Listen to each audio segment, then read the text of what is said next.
উপকূলবর্তী এলাকায় গিয়ে পেশাগত কারণে সমুদ্রে ডুব দিয়ে কাজ করছিলেন এক তরুণ ডুবুরি। ঠিক তখনই একটি আহত মাছ দেখে সমুদ্রের তলদেশ থেকে উদ্ধার করেন তিনি। সে মাছটিকে খাইয়ে দাইয়ে সুস্থ করে আবার সমুদ্রে ফিরিয়ে দিয়েছিলেন ডুবুরি। মাছটি মানুষ বন্ধুর এই উপকার ভুলতে পারেনি। সমুদ্রের তলায় ভাসতে ভাসতে দুই বন্ধু দেখা সাক্ষাৎ সারে। সম্প্রতি সামাজিক যোগাযোগ মাধ্যমে এমন একটি ভিডিও ছড়িয়ে পড়েছে। সেই ভিডিওতে দেখা গিয়েছে যে বিশাল আকারের একটি মাছ ঘোরাফেরা করছে এক ডুবুরির সামনে। ডুবুরি সেই মাছের মুখের ভেতর খাবার পুরে দিচ্ছিলেন। তারপর মাছটিকে আদর করতে শুরু করলেন তিনি। সম্প্রতি এই ঘটনাটি জাপানের চিবা প্রিফেকচার তাতেইয়ামা উপকূলের নিকটবর্তী শিন্তোকেটের কাছে ঘটেছে।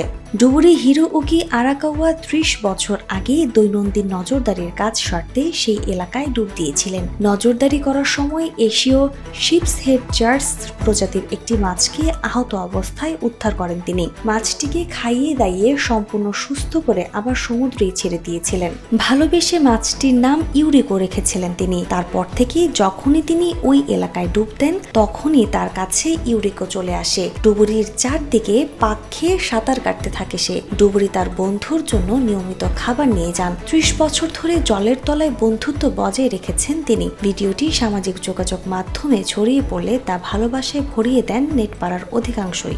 এক নেটাগরিক লিখেছেন, মাছটি তার বন্ধুর উপকার ভুলতে পারেনি, নিয়ম করে বন্ধুর সঙ্গে দেখা করে যায়। ভিডিওটি দেখে মন ভরে গেল। নাজমুন্নাহার উসবা, দৈনিক নিরপেক্ষ। নিরপেক্ষ, সত্য প্রকাশে আপোষহীন।